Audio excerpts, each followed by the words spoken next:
Hi, good morning, good afternoon, and good evening. Welcome to Age of You. Firstly, I'd like to thank Adelaide, I'd like to thank Stephanie and Toby for the invitation. I'd like to thank my three guests today, Wai Kin, Heman Chong, and Stephanie Comilang. Hi, everyone. Hello. Hey, Hi. Hi, everyone. Hey. So we are straddling 4 different time zones and 4 different COVID-21 timelines. If we include all of you in the audience, that number goes up even more dramatically.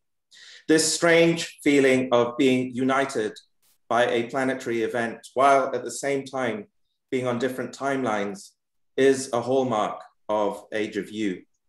So the next 55 minutes are going to work like this. I'm going to give a short introduction to a new book and exhibition that's bringing us all together. Then we'll meet each of our 3 guests to glean more about their work and their ideas and their outlooks. I have some questions for all of them. And at the end, we will have time for your questions. So I'd like to draw your attention to the Q&A button on your Zoom interface. This is where we will be collecting your questions throughout the session and do our best to ask as many as we can. So do feel free to send the questions as the session is underway, or if you feel, if you prefer to ask them at the end, that's fine as well. We also have simultaneous translation into Mandarin. Simply choose your preferred audio channel by pressing the interpretation button at the bottom of your screen. So without further ado, let's get started. So I'm going to share my screen. Here we go.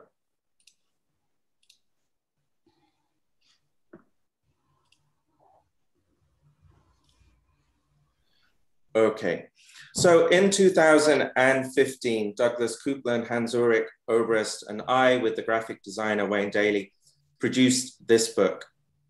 We imagined it as the medium is the massage updated for the 21st century.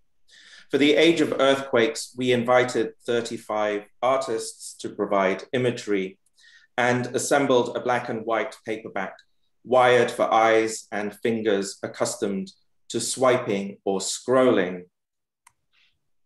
Have you maybe noticed that our lives are no longer feeling like stories?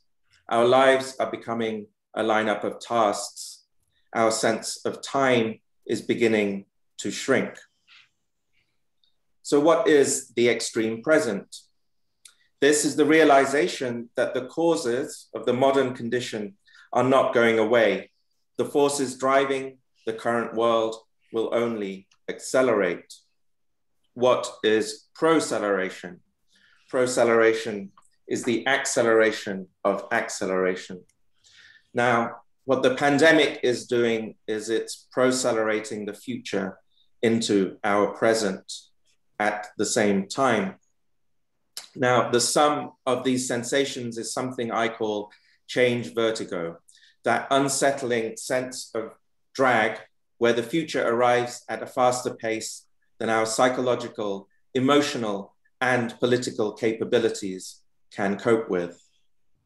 Since 2016, people have been asking, is data the new oil? Maybe, maybe not. What if your emotions are the new oil? All of this is a backdrop to our new book, The Extreme Self, which is coming out next month, published by Walter und Franz Koenig. The Extreme Self is a new kind of graphic novel about whether individuality is morphing into something else. And it's also a sequel to The Age of Earthquakes. So what is The Extreme Self? Well, the images are portraits and self-portraits that have been sourced from over 70 contributors from the worlds of art, design, music, performance, and technology, and it's also been designed again by Daly and Lyon. Here's how the new book begins. The 20th century was about what belongs to who. Just a footnote, the texts are by myself, Hans-Ulrich and Doug, and then the images that you see, as I say, have been sourced from different visual contributors. So this is Christine's son, Kim. The 21st century is about who belongs to what. By merely existing, you're leaving a huge data smudge in the world, but it's not in the physical world. It's up in the cloud forever. And this image is from Susan Treister. The age of you is the new age of extremes. So the Museum of Contemporary Art in Toronto initiated this project by commissioning us to make a new era-defining exhibition. From September 2019 to January 2020, visitors were able to walk through a preview of the extreme self. And on the left, the first image that you see is an image from Wai Kin. The blown up pages suspended from the ceilings are the exhibition architecture. And over two of the museum's vast post-industrial floors, the building used to be an aluminium factory back in the day, we arranged a dozen installations which addressed the extreme self in different ways. And here's Wai Kin's "Tell me everything you saw and what you think it means." Here is Craig Green's Spring-Summer 19 capsule collection for Montclair and the campaign that went along with it. And here's a new commission by Yuri Patterson, which comprised of algorithmically arranged eye emojis. At the end of January this year, a pandemic updated version of Age of You opened at the Jameel Arts Centre in Dubai. At the end of this corridor here, you see a piece by Heman Chong, which faces the chapter outline page. There are 13 chapters in the book and in the exhibition. Here is Satoshi Fujiwara's commission called Crowd Landscape, which occupies one of the inner courtyards with a 22-meter long photographic sculpture in an 8-meter tall scaffolding tower. Now, close to 400 people came to the opening. Everyone felt excited and nervous. So what is the right distance between you and them? Dubai is one of the few places in the world where such a thing is possible now. There has been no lockdown here since May or last May. In that sense, it feels part of the Asian timeline. The pandemic reiterates the notion that the future is Asian. And this is why I'm super excited to have 3 participants from our book and exhibition, each of whom embody a unique Asian perspective from within and from without and back again. So let's hear from them.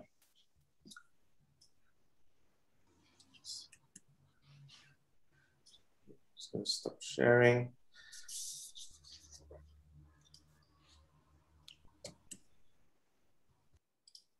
Oops. Sorry, I'm trying to stop the screen sharing for a moment.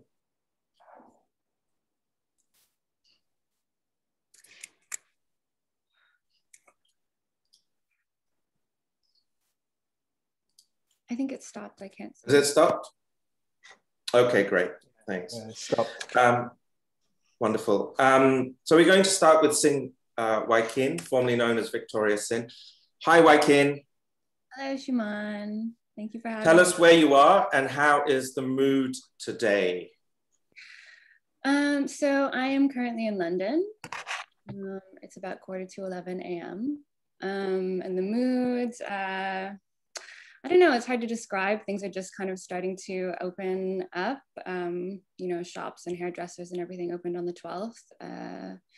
And we're tentatively, kind of on this month by month opening process. So I think things are kind of cautiously optimistic, but, you know, very cautiously considering what the last year has been like here. Wonderful. So I'm going to go back and share the screen because I want to show your work. Okay, so we can see that. Is that right? Mm-hmm. Wonderful. So Victoria, Wai Kin, in the current edition of Age of You, we're showing illocutionary utterances. So maybe I could just start by asking you, what if a visitor was to come and sit on that bench and sit in front of this work, what would they be hearing and seeing as they do so? Right, so if a visitor was to sit on this bench, they would see this video of me. It's about 6 minutes long, and it is, the whole video is a close-up of me lip syncing very dramatically to a track that you can't hear.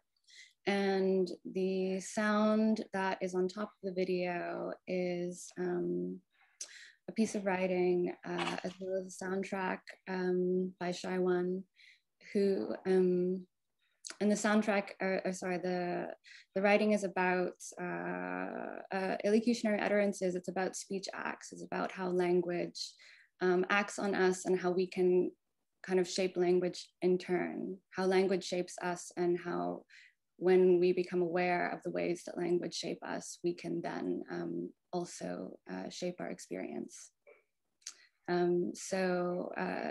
Specifically, it is a text that is about speech acts and how they relate to gender. So it begins by describing how, a child is born, an F is marked onto a document, and this first speech act of it's a boy or it's a girl will set up this child's entire life as to how they are treated and how they're socialized, and define them in some ways. And the piece ends with another speech act, which is one which is, of course, very personal to me as a non-binary person, which is I'm not a woman. It's about kind of like the force of language and the ways in which language shapes us. So on that, precisely on that topic, Wai Kin, you're currently undergoing this name change. Yes. And I think that's an interesting way maybe to talk about this question about language, words, and how they construct and maybe even deconstruct the self. So could you say something about what has led you to this moment and what this process involves and entails, please? Definitely. I am in the process of changing my name from Victoria Sin to Wai Kin. These were both names that I was given when I was born, but Victoria Sin was put on my birth certificate, and Wai Kin was used pretty much almost exclusively in family contexts or in Cantonese speaking contexts. But as somebody who grew up in a Western context, that meant pretty much just family contexts. So as somebody who has been socialized in Western contexts and, becoming more and more aware of this, as I grow older, I have decided to make a shift to name myself in a way that feels more, I guess, in an act of agency. I mean, it has to do with not only kind of like different global perspectives and contexts, but of course also gender. Victoria is like not only like quite a gender name, it's also like a, relatively colonial name. Whereas Wai Kin, the character Keen, it has, it carries a lot of kind of like masculine connotations, as well as kind of, ideas about kind of like the makeup of like reality and the cosmos and like life cycles and things that I'm kind of thinking about. And I think it relates to this work very much, or this work really makes me think about this name change because of course, the act of saying my name is Wai Kin is also an illocutionary utterance. I am changing something like in the saying, like in the saying of the sentence, I am also creating something. So the doing is in the saying. Yeah, I mean, it's also made me think about, you know, not only within like illocutionary utterances, which have like a explicitly like an illocutionary force to them, where they're doing something that language is kind of like acting on, like myself and also others, and like changing my relationship between myself and others, and myself and my body in the world. You know, I think that like language is always acting on us, because language, I mean, especially if I'm talking about the English language, you know, it has inherent in it like normative structures. So, you know, it's been created and shaped through histories of colonialism and patriarchy and capitalism. And so every time we are saying anything, we are kind of reiterating these power structures. So I think that, you know, within this work and within this kind of act of changing my name, you know, it's again, this attempt to become aware of the ways that like language not only shapes thought, but gives shape to thought, and to then in turn shape language in the ways that it is acting on myself and my relationships to others in the world. You mentioned the word body, Wai Kin. So I'm interested to know more about how the role of the body plays in all of this, and especially at this time when our virtual bodies seem to be the versions of us most capable of having socialized lives. Yeah, I mean, I think it's, I mean, that's quite a big, it's quite a big question. But I think that, you know, like having a body is like you know, the main problem of like being human is like, you know, navigating your inside experience and your outside experience, and how you're seeing the world and how you see yourself and how others see you. And your body is almost like, you know, the meeting place of these experiences, of these acts of like looking and being seen. And, you know, I think it's at this meeting place, like of your body, where, you know, the experience of an identity comes from, you know, the relationship you have with your body, the relationship that the world has with your body. You know, the tension there is where, you know, kind of like, yeah, your experience comes from. So yeah, I mean, I think that's definitely something I'm trying to navigate right now in my work. Is like trying to think about like how I can not only be aware of like the binary of like inside experience and outside experience, and like what is me and what is not me.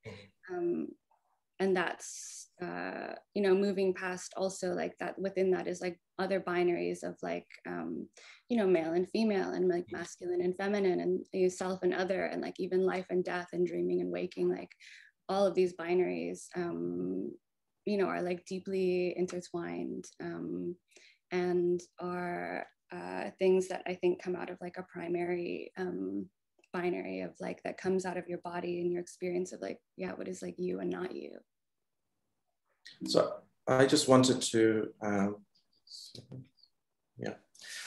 just wanted to bring this up because at the very end of our exhibition, this is the last thing that visitors see, which is a plaster cast of the face and head of David Bowie, and the reason that we put him at the end is, I think, related to things that you're talking about, Wai Kin, because he was born David Jones, and he tried to be a songwriter for several years and failed, and then changed his name to David Bowie.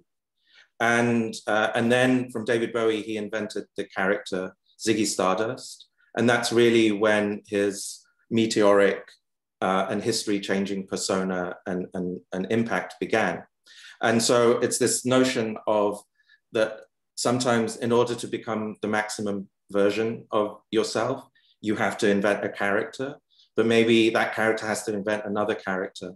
And so I wanted to sort of, the last question was, we live in a time of heightened body transformation, physical and digital augmentation is everywhere. Drag has been doing this for much, much longer. Are there lessons in drag for everyone? Absolutely. You know, I think that drag is one of these like incredible like queer technologies where you can place yourself like out of yourself and give yourself like a new bodily perspective. I think, I mean, definitely for me, it was a way of like creating space. And in the same way, you know, like using or like choosing to use different language for myself, or like using these illocutionary utterances was like the same thing of like creating space and like having, allowing myself kind of, or allowing oneself a different perspective. Because like, I mean, for me as well, like drag acts in the same way as science and speculative fiction. Mm-hmm. You know, you are, it's an embodied speculative fiction, it's an embodied fantasy where you are like, for a moment, something completely different. And mm-hmm. While you're kind of acting as this fantasy, like, you know that you look different, you know that you are completely different, so you're acting different, and other people are seeing you and looking at you in a completely different way, and so they're treating you differently. And so it kind of gives you more of an awareness of actually the ways that you're kind of treated in certain ways because of the way that you look or the way that you've been socialized in your day-to-day life. And the ways that those things are constructed, and allows you to kind of navigate actually, you know, once you become aware of the ways that you're treated in your everyday life because of your, you know, positionality, mm-hmm. You can kind of, you know, make some decisions about that, and like actually like what you're comfortable with and what you're not comfortable with. And, you know, like I often say, it was like through a process of doing drag and taking on and taking off and putting on and taking off again, this like very like exploded representation of like femininity and gender, that I kind of came to the realization that I wasn't a woman. And I think that's like, yeah, that's really powerful. You know, this thing of embodying a fantasy and then kind of realizing that your reality is also in some ways a fantasy. Mm-hmm. Thank you so much. So we're going to, we'll come back to you, Wai Kin, at the end after we've been through our other guests. I'm just going to stop sharing the screen for a minute. Okay, thank you so much. On to our next guest, Heman Chong. Hi, Heman. Hey, Shumon, how are you? I'm very good. Tell us where you are. How's the mood there today, please? I'm in Singapore and the mood is awful. Better or worse than yesterday? No, it's just we've been hit by so much rain these days, and you know, it's been very windy, and no one's used to any single drop, you know, in temperature. So everyone's moody. Hopefully this conversation will elevate your mood today, Heman. So you told us that you'd like to talk about a project. So yes. I'm going to go back and share the screen. Let's do this. Okay. So yes, Heman, the project you wanted to talk about in relation to these topics was foreign affairs. So maybe you could give us a small introduction to this project. Sure. For a couple of years now, I've been working on a series of photographs that have been extracted based on my perception of what I think a back door of an embassy is. So I would kind of walk around the embassy and sort of, you know, attempt to detect the back door of that system. And in many ways, so much of my work has to do with reading the surfaces of systems, right? You know, coming from Singapore, which in fact, it's not so much a country as much as a system. And that system is sort of constructed out of all these different layers of infrastructure, which is really a big shift from, say, how a country will be constructed out of ideology. So I spend a lot of time thinking about surfaces and the complexities that these surfaces would lend to issues of identity, issues of how we would collectively think of ourselves as a species.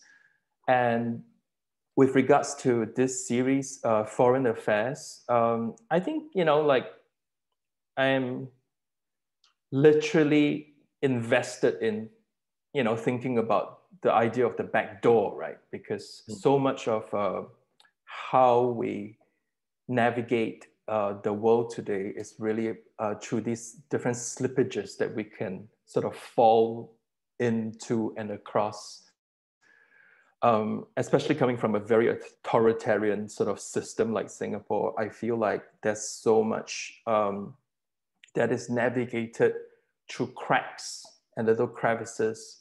And I think the back door is something that is very, very appealing to me, both as a kind of image, but also as an object and as an entry point into looking at a system. So maybe you could go to the next slide. Mm-hmm. And it's quite simple, the project, which is for me to really just take a very sort of head-on shot of what I think a backdoor of a certain embassy is, and to infinitely repeat it across a given surface.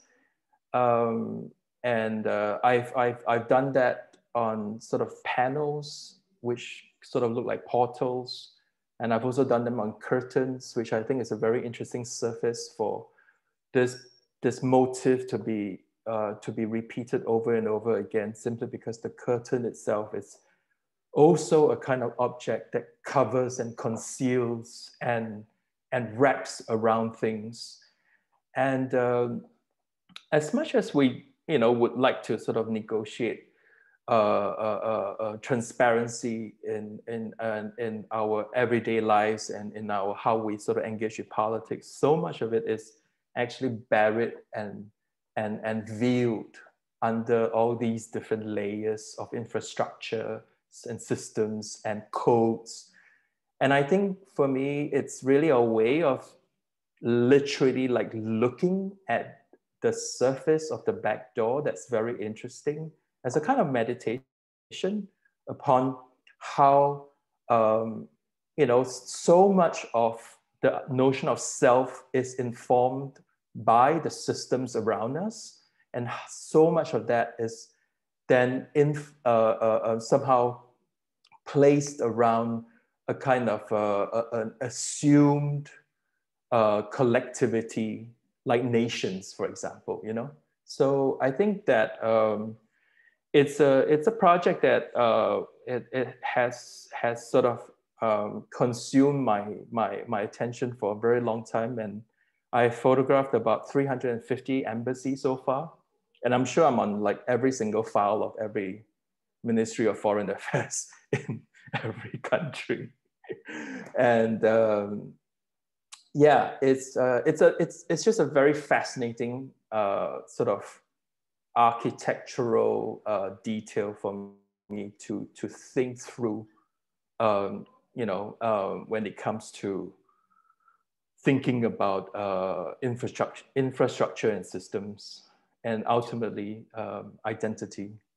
Yeah, actually, around that, Heman, I wanted to ask you whether, I think that one of the things the pandemic has done, it seems to me, is really illuminate the kind of social contracts that individuals have with their broader collectives. Sure. So whether that's their immediate communities, but also an abstraction like a nation state. Yes. And so, generally speaking, this is quite a crude generalization, but it's one I would stand by, is that at the beginning of the pandemic, I mean, as you know very well, I flew out to Singapore when the pandemic broke out, and every other Westerner decided not to go. Sure. That was a conscious decision because I believe that any country that had undergone the crisis in 2002-3 was best equipped to deal with the incoming crisis, and on top of that, it seemed to me that the social contract that every individual Singaporean has to their broader collective is intact, and that gave me a lot of confidence.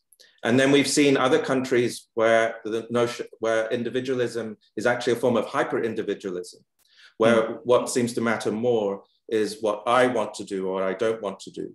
And I think we've seen very clearly that those are the countries that are still struggling, it seems to me. I mean, is that a fair assessment to make, or am I over-romanticizing the Asian idea of individuality here? You know, whenever I think about Singapore and whenever I write about Singapore, I've never seen it as a country. I've always seen it as more or less a kind of a large-scale corporation that has very fundamental goals and immense resources to achieve those goals. So in a way, if you think about it from my perspective, it makes perfect sense that Singapore would be the sort of best example of an institution that would be producing ways and means of relating to a pandemic. And it's similar to Hong Kong as well, right? We've also banked on our past experience in 2003 when Singapore was also very badly hit by SARS. So I think as a kind of institution, Singapore tends to react as much more of a corporate entity rather than a kind of a floating state, let's say. So it's very different, let's say, from how smaller nation states would have approached how we have approached the pandemic. And I think that sort of coherence that you're talking about is really not so much based for me on citizenry, but I guess a kind of generalized idea that we should just, move on and try and make things, get back to normal as soon as possible. And I think that's very much the Singapore way of doing things. Like, we'll just push on. Heman, the last question I want to ask you, I mean, you mentioned about how many times you photographed the back entrances of embassies, goes into the hundreds. So, I mean, I always think of you as someone that is interested in, but also practices personal and daily rituals. Yes. And one of these I know, and many of people that know you very well know that one of your rituals is to walk for very long periods of time and walk through Singapore in particular, but also other parts of the world. So I wanted to ask you, did you find yourself relying on daily rituals more or less during the early stages of the pandemic? And did you invent any new rituals over the last year? Well, unfortunately, one of the things that you could do very easily during the pandemic, and is something that was very much encouraged in Singapore, is to walk. So it's actually something that was very comforting for me, that I could just sort of, again, carry on with whatever I've been doing. And the only issue is that you couldn't take a bus somewhere and walk home. You had to literally walk from wherever you are to wherever you want to be. So that, last year alone, I walked 4,680 kilometers within Singapore. That's absolutely fucking bonkers. And it's unimaginable for most people, and which basically means I've been walking up to about 5 or 6 hours a day.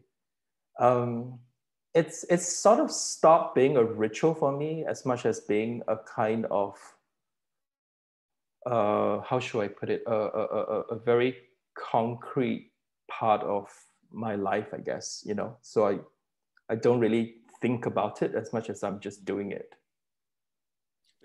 Were there any new rituals over the last year in terms of maintaining one's sanity against the new sense of timeless time? Yeah, I you know, it's ironic that Westworld is shot in the last season of Westworld was shot in Singapore, because I've started to sort of like look at Singapore as a kind of matrix-like world in order to sort of like keep sane. And I'm just like looking at trees and going like, wow, that's really well rendered, you know.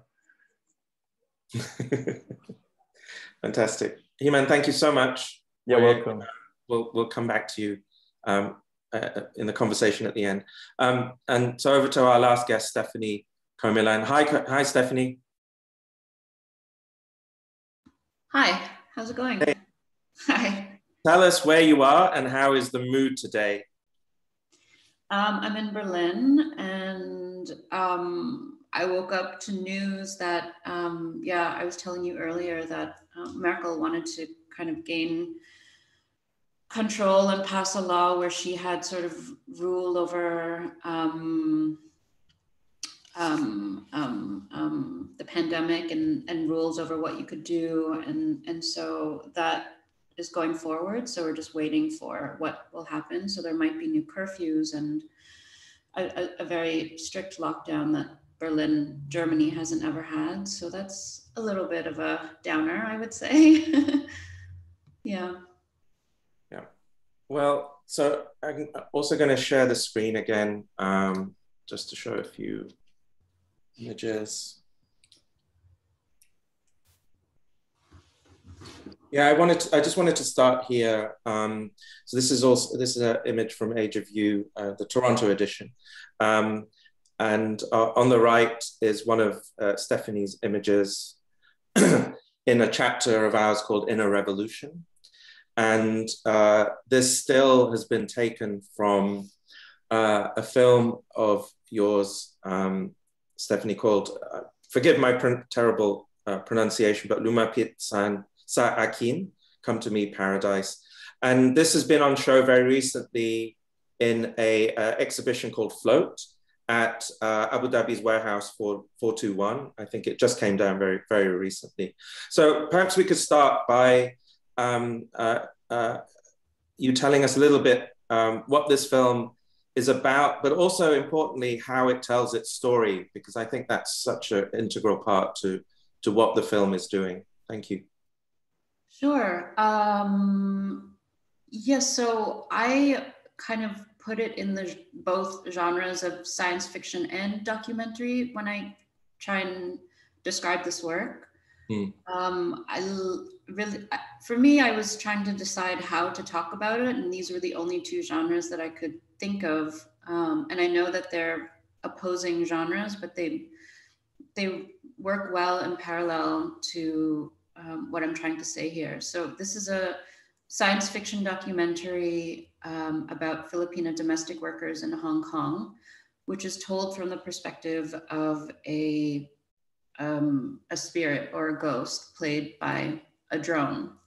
So this drone character is named Paradise, and she narrates the story. So she's also female. She's voiced by my mother. She is this, she's this fictional character who pushes the storyline forward. And so I when I make work, the place that I usually start from is ideas around home and what that means, because I grew up in Canada, in Toronto, from immigrant parents who migrated from the Philippines to Toronto in the 70s. And so ideas around home were always very interesting to me as a kid. You know, home, in the home was one culture and outside of the home was another. So language and customs and food and everything was one thing in the home, and outside of the home was another. So you know, we think about these things as a kid, and then you think about them more as a teenager, and that spilled into the way that I make art. So I always usually start from that place. And for this work, Lumapit sa Akin, I was drawn to how migrants, immigrants make space for themselves when they're in the new place that they're in. So how they create space for themselves. In traveling, you know, it's something that always caught my eye, how migrants, when they're not working, spend their time. And in Hong Kong, for me, I focused on Hong Kong because one, there is no space in Hong Kong. And then two, there's such a large population of Filipino and Indonesian migrant workers there, that just sort of the visual of how they spend their days was super interesting. So when I started making this piece, I went there for research initially, just to see what it would look like, to see how these women were creating space. I also went to get a rounder idea of what everything looked like there. I wanted to talk to journalists. I spoke to the women themselves. I talked to NGOs. Yeah, and what struck me was the architecture of Hong Kong. So a lot of the women, most of the women would congregate in and around central Hong Kong, which is where the financial district is. So it's where all of the, you know, the HSBC building is, for instance, which is one of the main centers the women congregate.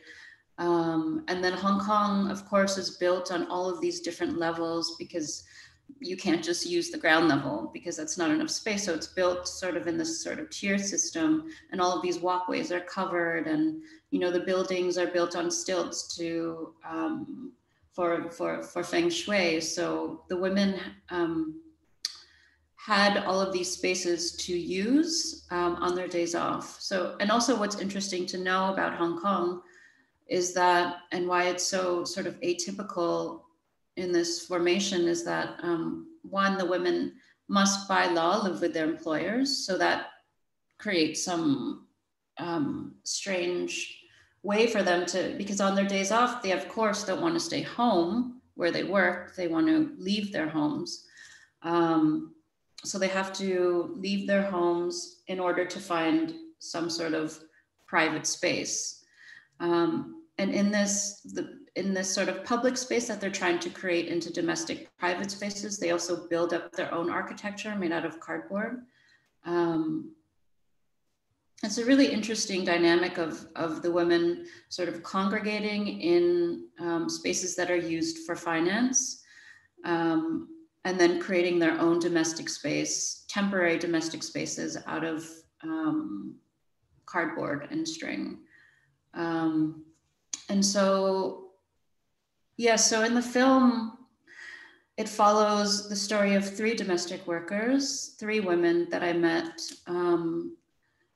I wanted to include, yeah, so also when I went there on my research project, I saw, what you saw really was that the women were using technology. They were always carrying around their phones with them. They had basically their phones in front of their faces because another law was that they're not allowed to return, they're only allowed to return home once every 2 years. So of course the phone becomes this lifeline for the women to keep in contact with their family and their children.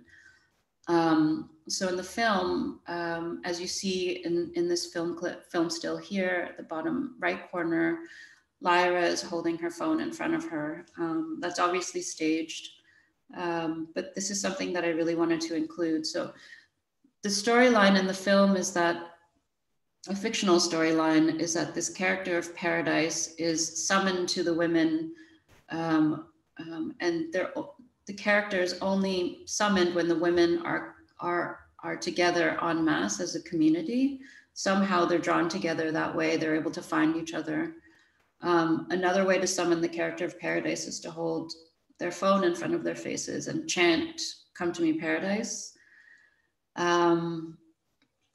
yeah, so that was an element that I wanted to include. Also in the film, there's a lot of like vlog type elements. So that was something that I also wanted to include because I wanted to include a more diaristic way of storytelling. And so actually I met one of the women because she had a vlog already on YouTube. And her vlog basically just talked about what it was like to be a domestic worker in Hong Kong, but there were also like makeup tutorials and cooking tutorials and, you know, tutorials on how to save your money and how to send it back home. So some of the clips that you see in the film are actually from her YouTube channel. Yeah, so, and I also was thinking about like technology and cameras and like what camera to use for each character. And so there's sort of like this juxtaposition of the drone, which is sort of higher, and then also the phone and the vlog, which is lower and more personal. Amazing. So maybe we could move on to the next film that you also showed at Warehouse 21, which is called Diaspora ad Astra. So perhaps you could tell us what's happening here and also the mode of storytelling that you employed this time. Sure. So I was commissioned by TBA 21 to create this work during the pandemic. And it was curated by Chus Martinez, who has something called the Ocean Archive.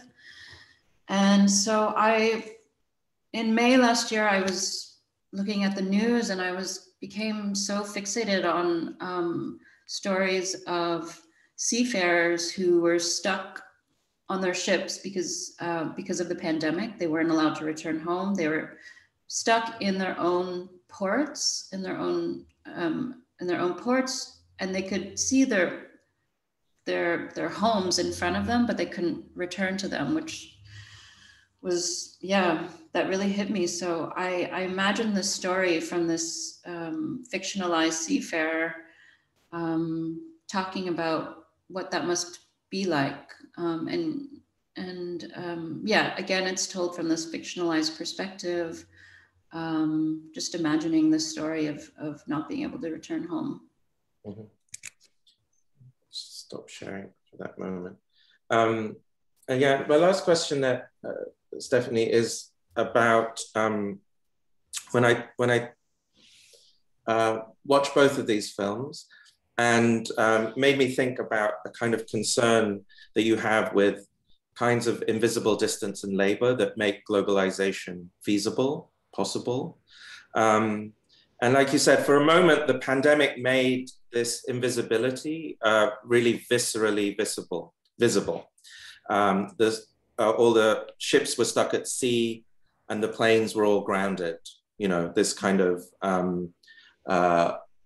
almost like a kind of graveyard of transportation, both on land and on sea.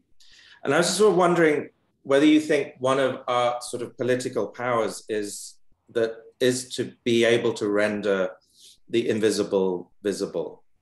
And what does that mean today when so much of power actually occupies the invisible, you know? So there's this great essay by Trevor Paglen called Invisible Images, where he says that most images today are made by machines for machines. And so, you know, historically, power has tended to want to make itself visible through cathedrals, through palaces, through infrastructure, even, you could say. But, you know, yesterday, the crypto exchange Coinbase floated, and it was valued more than two of the biggest investment banks put together.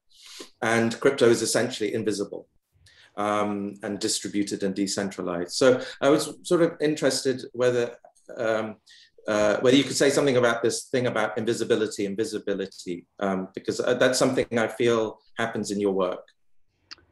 Yeah, I mean, I think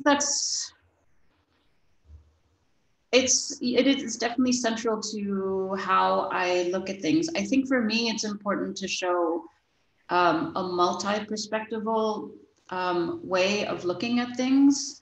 That's the main thing for me in what I do, because it's not, we're not living in a world where it's just one way of doing or looking or seeing. There's many different ways of looking at an image, of creating an image of truth. So for me, I think that's why, like, yeah, my work, I use a lot of cameras, I think, too. I think about that a lot. Who is speaking?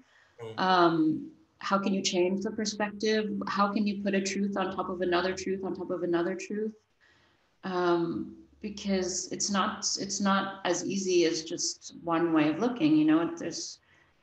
I think that, yeah, for me, it's a really important thing. So for me, the use of the drone, the use of a phone camera, different voices, different narrators, different uses of technology. I made a film about migrant laborers, but you never see them working, because I wanted to tell a different story, Yeah. So yeah, for me, that's the thing. I think multi perspectives is super important for me. Actually, that relates to a question that's come in from Sang Jin Han, and they're wondering whether your work in Abu Dhabi on the first film, I think, about Filipino domestic workers, how it resonated with the context, because of course the Gulf is also,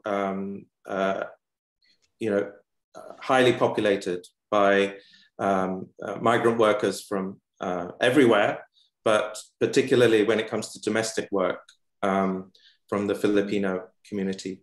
So was there a thought that you had about that relationship between context and content? Of course. I mean, yeah, there's a very large Filipino domestic community in the UAE. I wasn't able to go because of the hard, strict borders there in Abu Dhabi. But I don't know. I mean, I wasn't able to really speak with anyone there directly, so I'm not sure. I mean, also in the talk that I did at Warehouse 421, they sort of made it clear that I shouldn't go too far deep into criticism. So I didn't really talk. Yeah, I don't know. I mean, obviously it's a big problem there, and the women that I spoke to in Hong Kong who had come from there, who had come from the UAE, had said that they were very happy to not be there. So that speaks volumes, Yeah. There's a question for Heman regarding backdoors of embassies. Would be if the backdoor entrance to crime, such as the murder of Jamal Khashoggi, has played into all of your thoughts and creative process. Thanks. It's interesting that I started the series before this particular incident. And of course, this is one incident that everyone wants to talk about because it had such an extensive media coverage. Yeah. But I can literally assure you that it wasn't the first time someone was murdered in an embassy. So yes. I mean, there's obviously a kind of awareness of what an embassy is, what the kind of functions that it purports and expresses, and the layers of secrecy that sort of lies beneath that. But I'm not so interested in being an investigative journalist as much as an artist who sort of think about the complexities behind the kind of imagery that we produce. So in a way, yes, I'm very informed, and I'm very conscious of all the sort of background stories and ideas behind the embassy, but I don't usually sort of like foreground it in the work itself. Mm-hmm. Yeah. So there's a question also again about daily rituals. So maybe I'll pose this to both Wai Kin and Stephanie, because Heman and I already discussed this, but Frida de Smet wanted to know whether daily rituals have been part of your daily existence over the last year, especially as we continue to undergo this sense of change vertigo, but also continued uncertainty, maybe. So, Wai Kin, have you been practicing any daily rituals over the last year or so? I've been trying my best. Mm-hmm. I think when the pandemic hit, I immediately kind of fell back onto a lot of routines that I have adopted in times of stress, which include running. I also started meditating. You know, I think that especially when there was kind of, you know, nowhere to go and everything stopped and the only place to look was your phone, you know, that kind of space became very claustrophobic. So having a routine where, you know, there was an attempt to just try to separate yourself from this like all-consuming attention machine became very, very important. But also just routine. I think the most important routine has been like, you know, speaking to friends and, you know, maintaining a sense of community, you know, where, you know, like queer spaces, for example, you know, it's not possible to gather.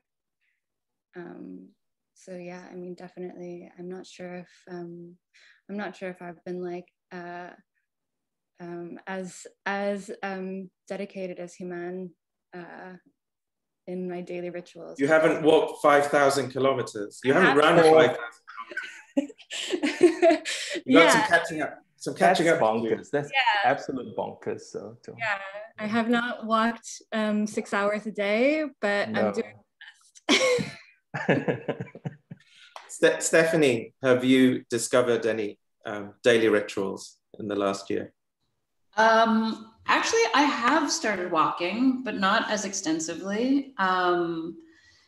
There's a couple of parks. Berlin has been actually quite good for the pandemic because if you've ever been here, you know that it's very generous with space. So there's lots of parks here, which are huge, parks after parks. So I live in a place where right behind my house is a park.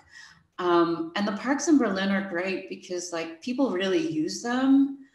So there's space for everyone. Like in the park right behind me, there's like this really huge cruising area, like gay queer cruising area that has been, well, it's existed forever, but it really sort of blew up during the pandemic.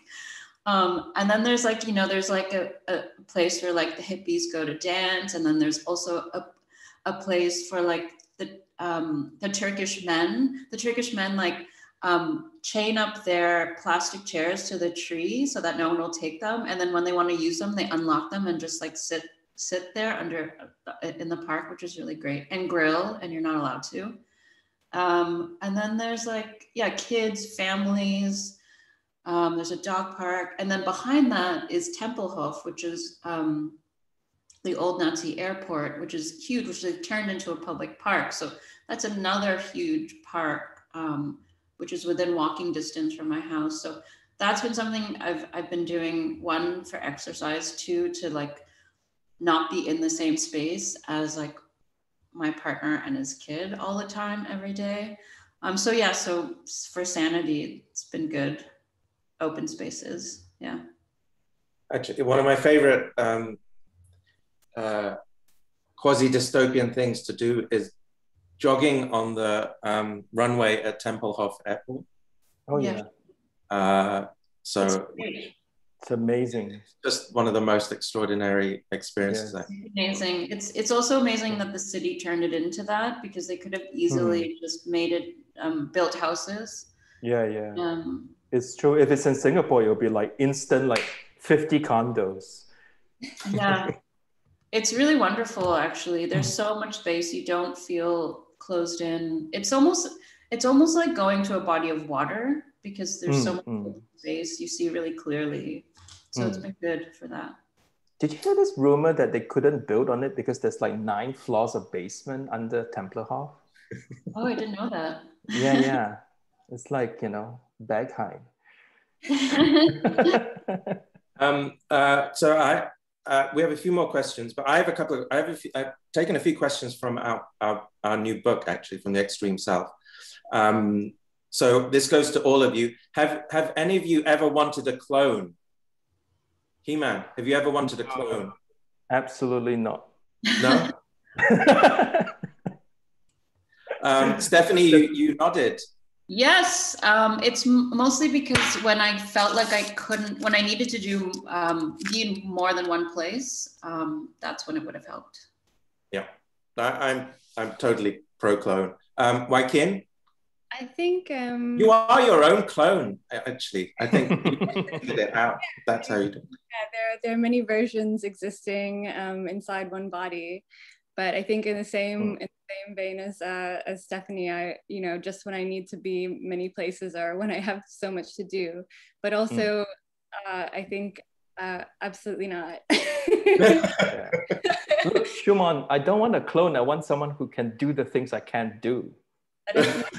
Like I want a genetic body next to me that I created who's like an accountant. You want outsourced biomechanical labor. Yes, exactly. Okay, there's a question from Natalia Stanuk to Wai Kin. You mentioned that the body could be considered as a meeting place of experiences, including an experience of identity. Could that experience be enriched or maybe obfuscated in the disembodied environment of virtuality? I think here about both the self-presentation online through visual representations and through expressions of emotions like emoji reactions to posts. So could that experience be enriched or maybe obfuscated in the disembodied environment of virtuality? Definitely, and I think that, I think so much about social media and the way that it's shaped the way that our minds work and the way that we connect with each other, obviously, and especially over the last year. But, like I'm thinking about like my journey through social media and like how like first I was like mostly, my first experience was maybe like MSN Messenger, which was just about like talking to like your friends and like also strangers. And then there was like Facebook, which is about like connections. And like having friends, and like now it's mainly Instagram, which is like all about like building like building on the cult of the self, like creating like a brand out of yourself and your image, and so this kind of like construction of the self, or like curation of the self, is like totally encouraged and like part of like a way of like just being online now. And it's a good thing and it's a bad thing, and definitely like you're kind of it's very extreme, because everything that you're doing is like being seen by like everyone, and you're kind of like presenting yourself as this thing to be looked at and to be consumed. And at the same time, of course, there is like obfuscation whenever you're choosing to like put something forward or like present a certain image of yourself. You're obfuscating other parts of yourself. I think it's a tool like any other kind of like technology. It's definitely a tool of the self. But I think I think it's it's, you know, it's definitely been a useful tool for me in a lot of ways, but I think it's also dangerous because these are like privately owned corporations and companies, you know, like functioning within the power structures that we exist within, which are not in any way trying to challenge them. So sure, yeah. And just to piggyback on that, I mean, again, this is a question from our book to all of you. Do you miss your pre-internet brain? Heman, do you miss your pre-internet brain? Absolutely not. No? It's awesome, the internet. I mean, it's so complex. It's just so many things at once. And I mean, I love books. I love libraries. You know, I'm all for reading analog pages and, you know, extracting data from all these different sources. But I think the internet is a completely different landscape. When you think about information, when you're thinking about different grids of knowledge and experiences, and I can't see myself doing without it at all. Stephanie, do you miss your pre-internet brain at all? I don't really remember what that was like. Yeah. So I can't say I'm happy that we have the internet, you know. And as Heman was saying, I also like reading and shutting off, but I couldn't tell you. I don't remember what that's like. That says everything.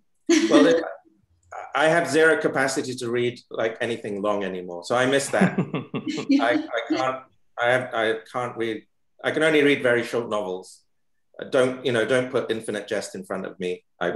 Ulysses. Oh, Ulysses. So we got time for maybe a couple more questions, and we have to wrap this up. So for Heman from Susan Sentler, she'd like to reflect on foreign affairs. The repetition of the image seems to create a vibration, almost a meditation, or seducing into another state for the viewer. Could you speak a little bit about that, please? Yes.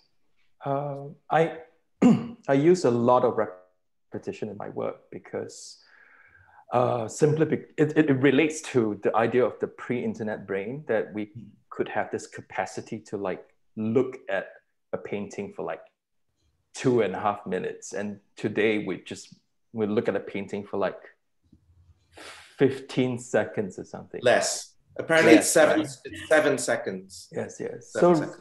repetition is a way for me to engage with a viewer and literally repeatedly. So I'm actually doubling up on like the viewing process to a certain extent. And yes, it has references to sine waves and to, you know, in the very sort of like minimalist music sort of Steve Reich way, where it's about phasing. And I do think about all that, but literally I'm just stacking up time when in relationship to how much time people are looking at my work. Thank you. And last question, this is for Wai Kin. It's so interesting to hear you talk about the power of language in your practice. I was just wondering if you could talk about how you navigate using language and aesthetics that have specific connotations to places, stroke gender, identity, stroke cultures, when exploring the positionality and performativity of identity. Right.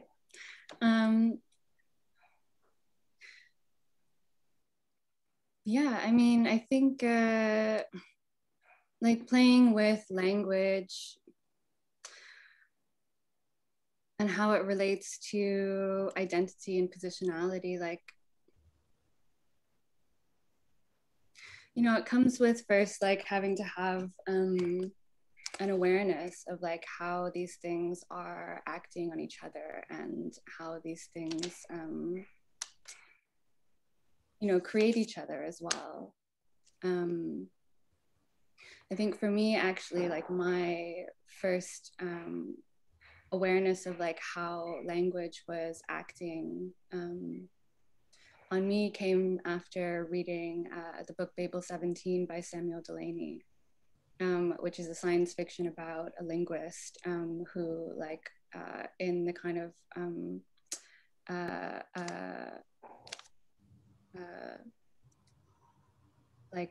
learning of this alien language, of this enemy language, starts to adopt their ways of thinking. So, I mean, for me, yeah, using language, I mean, or thinking about the ways that like language relates to identity and creates identity, you know, it comes really like from the starting point of like the knowledge that like humans are the only animals that completely construct the environment in which the brain shapes and grows. And so like, you know, after having that knowledge, you know, having then also the knowledge that like, as we have been shaped, we can be shaped. And we have the power to like shape ourselves and also to shape our own realities. But like first has to come kind of awareness of the ways in which, you know, our realities, our many realities, as Stephanie was saying, that we exist in now, that all exist like parallel to each other. You know, like every person carries with them their own reality and their own fantasies, are interacting with each other and acting on each other. You know, like this is also an important part of like within the work Illocutionary Utterances. There is like a large part of the film, a large part of the work where there is no narration, and it's just like a soundtrack and this mouth that's like moving like incredibly dramatically.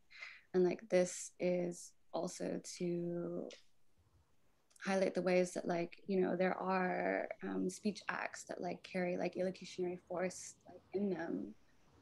There are like, you know, like sentences and things that you say that like do things, but like this is also tied to like the power of the speaker, because like within culture, like sometimes like some people's speech acts, some people's illocutionary utterances are able to do more than others just because of the ways that they're perceived, because of their positionality.